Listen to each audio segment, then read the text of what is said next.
जय हिंद फ्रेंड्स। आज हम लोग 12th class Hindi Bihar board का चैप्टर नंबर 7 ओ सदा नीरा पाठ का एक्सप्लेनेशन करेंगे। ये जो है चैप्टर ओ सदा नीरा का भाग 2 है दोस्त। ये भाग 1 अगर आप नहीं देखे तो डिस्क्रिप्शन बॉक्स में उसका लिंक दे दिया गया है। अब पहले आप भाग 1 देख लीजिए तब भाग 2 देखिए, क्योंकि अगर भाग 1 नहीं देखते तो ये वाला चैप्टर आपको समझ में नहीं आएगा, क्योंकि हमें 85 नंबर पेज से पढ़ा रहे हैं, 84 नंबर पेज तक पढ़ा दिया गया है दोस्त, ठीक ना। तो चलिए भाग 2 को शुरू करते हैं।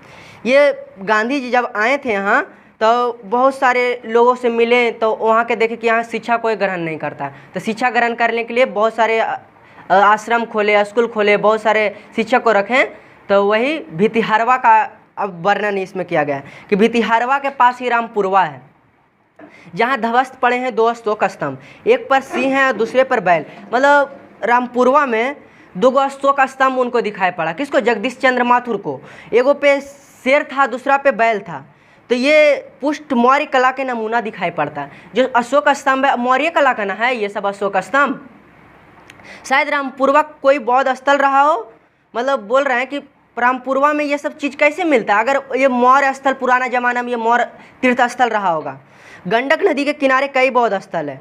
ये गंडक नदी जो है दोस्त, इसी ओ सदा नीरा कहानी को गंडक नदी को निर्मित बनाकर लिखा गया है। मतलब गंडक नदी के किनारे बहुत सारा बौद्ध स्थल है, जिसमें नाम है उसका कुशीनगर, लौरिया, नंदगढ़, अरेराज, केसरिया, चानकीगढ़ और वैशाली। कुशीनगर जो है गोरखपुर जिला में। कौन जिला में? गोरखपुर जिला। अब कुशीनगर स्वतंत्र जिला है, जहाँ गंडक को नारायणी कहा जाता है। ऐसे नदी का नाम जैसे ही दूसरा जगह पे जाती है तो नाम चेंज हो जाता है, चेंज होता है ना। तो ऐसी गंडक नदी जब थी गोरखपुर जिला में जाती है तो उसको नारायणी के नाम से जाना जाता है। कौन नाम से? नारायणी नाम वहाँ कहा जाता है। अब नदी कई मील हट गई है। भगवान बुद्ध की निर्वाण सैया की मूर्ति निसंदेह विराट है। मतलब भगवान बुद्ध की निर्वाण जो सैया है वहाँ, उसका मूर्ति एकदम विराट है, मतलब खड़ा है एकदम। संभवतः वह मूर्ति और मंदिर का निर्माण ईसा की प्रथम या द्वितीय शताब्दी में उन्हीं लोगों ने कराया जिन्हें बौद्ध गया का मंदिर बनवाया था।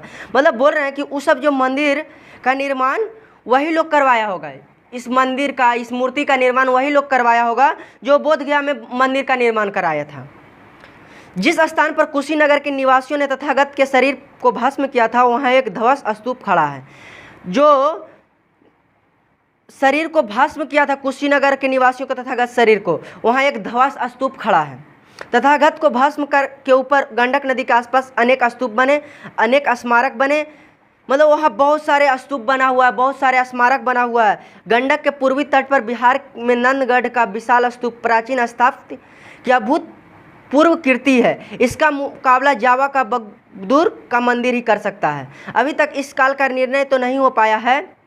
82 फुट ऊंचा, 1500 फुट वृत्ताकार इस स्तूप के शीर्ष स्थल के निकट मैंने वह स्थान देखा जहाँ एक छात्रकार स्मारक के भीतर कांसे के बर्तन में भोजपत्र पर लिखी थी 4वीं शताब्दी की एक बौद्ध पांडुलिपि पाई गई थी। मतलब ये जो 82 कितना फीट ऊंचा मूर्ति है, 82 फुट ऊंचा है और 1500 फुट वृत्ताकार है, ठीक ना।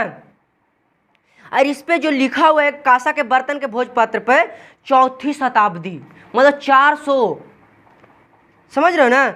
एक बौद्ध स्थल पर पांडुलिपि में लिखा हुआ था। थोड़ी ही दूरी पर अशोक का बनाया हुआ लौरिया नंदगढ़ का स्तंभ है।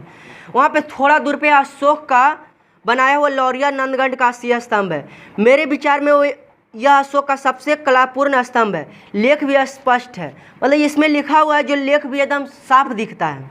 इस लेख और उसमें कुछ दक्षिण में अरेराज स्तंभ पर अंकित लेखों में शासन के सिद्धांतों का प्रतिपादन है। इसमें उस सब का सिद्धांत जो था मौर्य वंश के अशोक काल का, उस पर सब सिद्धांत उस पर प्रतिपादन है।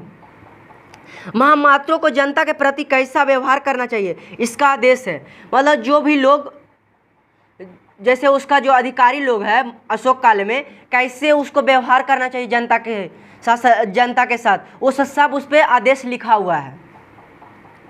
पशु वध की मनाही की गई है, मतलब पशु को नहीं मारना है, इस पे मना किया गया है।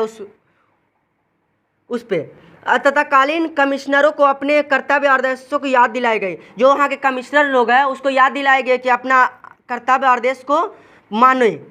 आजकल की कमिश्नर मैं गगन स्पर्शी सिंह की भंगिमा और उसके नीचे खुद लिखे लेखों को देखते देखते मानो 2200 वर्ष पहले की प्रतापी किंतु करुणावर्ध स्वर की प्रतिध्वनि सुन पा रहा हूँ।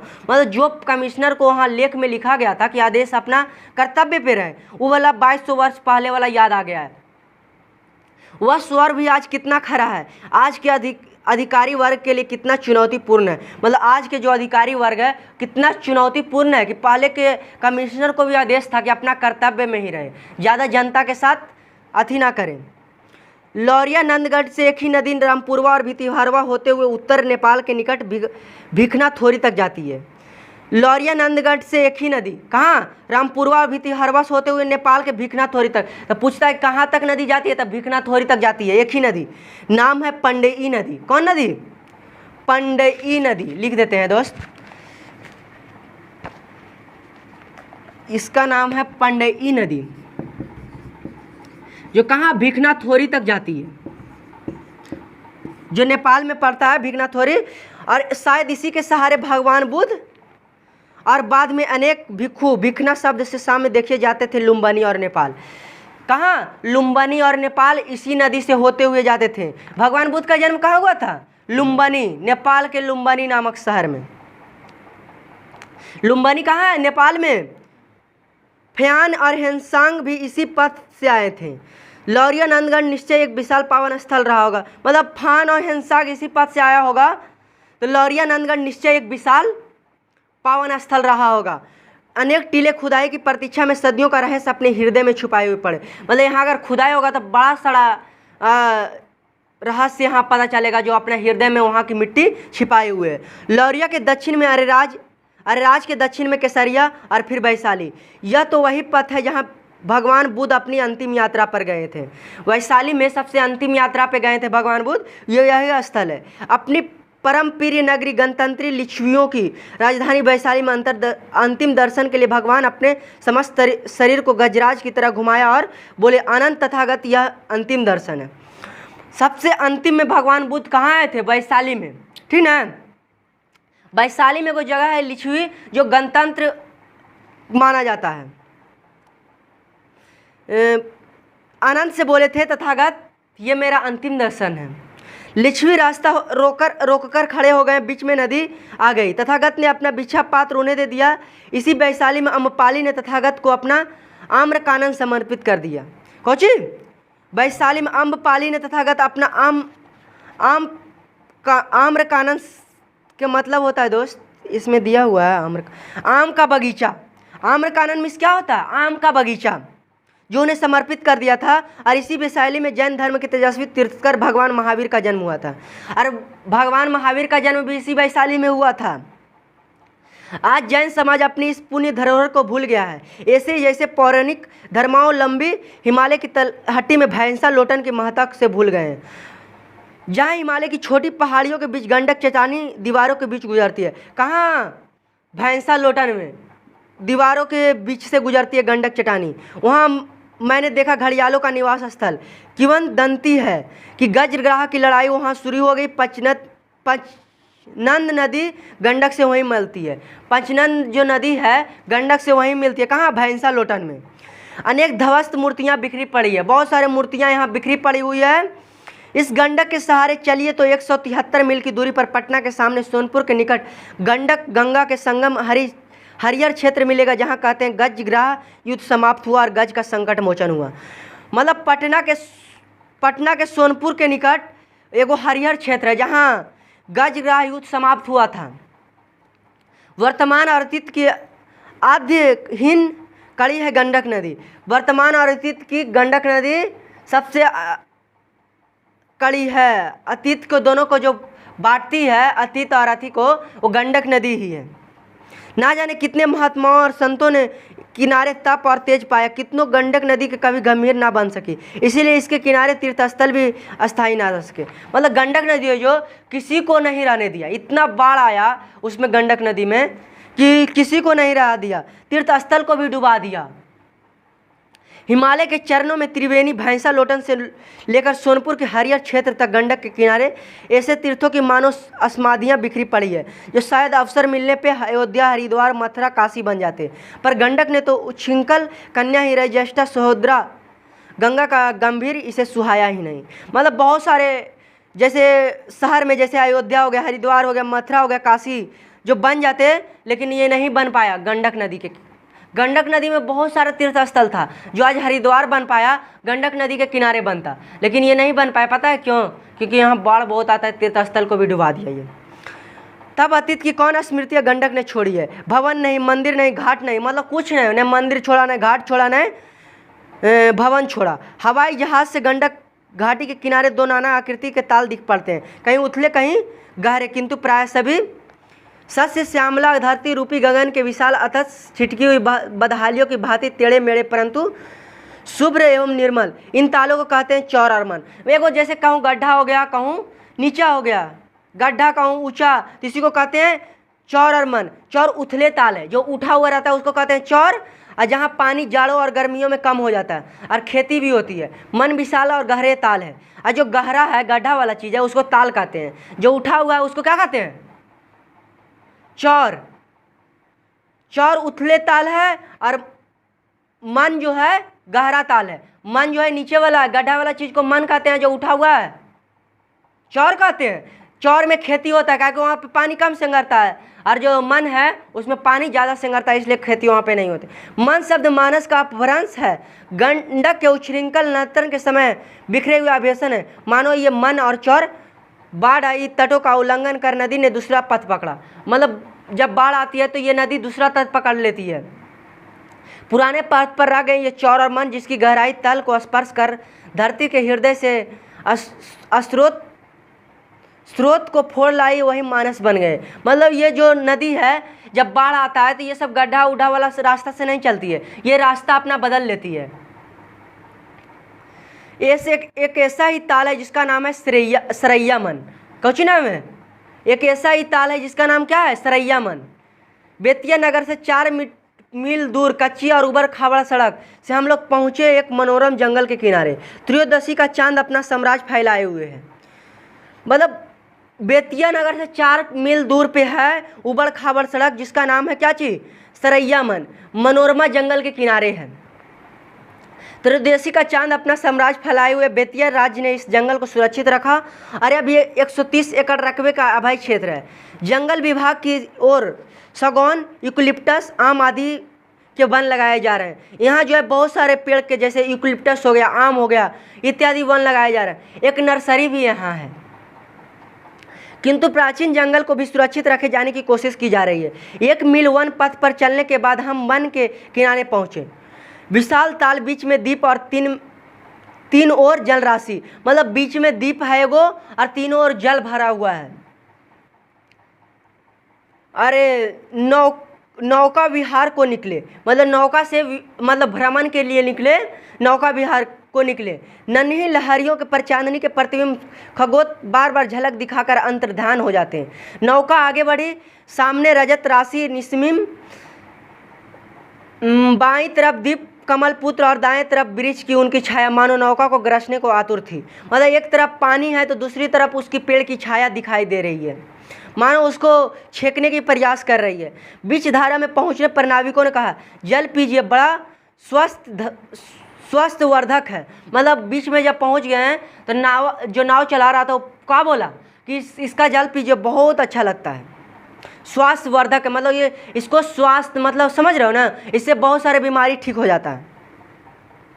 बात यह है कि शताब्दियों से यहाँ किनारे पर लगे जामुन के वृक्ष समूह से जामुन की अग्नि फल गिरते रहे और इसी तरह सरैया मन के जल वैदिक सिद्धांत के अनुसार शोध होता रहता है। मतलब जामुन का पेड़ वहाँ बहुत सारा था तो उसका जो जामुन गिरता था इसीलिए उसका जल जो है जामुन से बहुत सारा वैद्य उसको उस जल को अब ले जाने लगा है और वैदिक सिद्धांत को शोध करते रहता है। बेतिया नगर से अनेक अमीर बीमार इस जल को घड़े में मंगाते हैं। मतलब बहुत सारे अमीर लोग इस जल को घड़ा में मंगवाते हैं। सरैया मन का जो जल है स्थिर है, काची है, स्थिर है इसका जल, निवद है। किंतु गंडक नदी को जल तो नदियों से चंचल रहा है। गंडक नदी का जो जल है सदियों से चंचल रहा है। चंचल मतलब समझ रहे हो ना, हाँ छलते छलकते रहता है। नहीं कहता है बड़ी चंचल है, बहुत ज़्यादा बोलते रहता है। तो इसी गंडक नदी का जो जल है चलते रहता है। जितने इसने तीर्थ तोड़े क्या वह कई वरदान दे सकेगी उन असंख्य प्राणियों को जो इसकी माटी पे संभर और अभाव का जीवन बिताते रहे। मतलब जितना ही परेशान किया है, मतलब बहुत सारे तीर्थ को तोड़ दिया है अपने में बाढ़ लाके, तो इसको कोई वरदान दे सकेगी क्या? असंख्य प्राणियों को इसकी घाटी से संघर्ष और अभाव का जीवन बिताते रहे। चंपारण जिले से मोटर से घूमते हुए जहां मैंने इस ध्वस स्तूप मंदिर और स्तंभ देखे, वहाँ एक भी प्रकार की प्राचीरें जगह जगह मस्तक उठाए दिख पड़े। बहुत सारा स्तूप दिखा, बहुत सारा मूर्ति दिखा, बहुत सारे पत्थर दिखा जो खंडर आज बन गया। ये सब किसके कारण? गंडक नदी के कारण। इन प्राचीन लिपियों पे लेख नहीं, लेकिन कई नई कुदालियों और फावड़ों की छाप, नई पौरुष की छाप है इन पर। बहुत सारा कुदाल का छाप इस पे पड़ा हुआ है, लगता है खाता गया है क्या। ये प्राचीरें हैं गंडक घाटी योजना की नहरों के तटबंध जिन्हें लाखों मजदूर तैयार कर रहे हैं।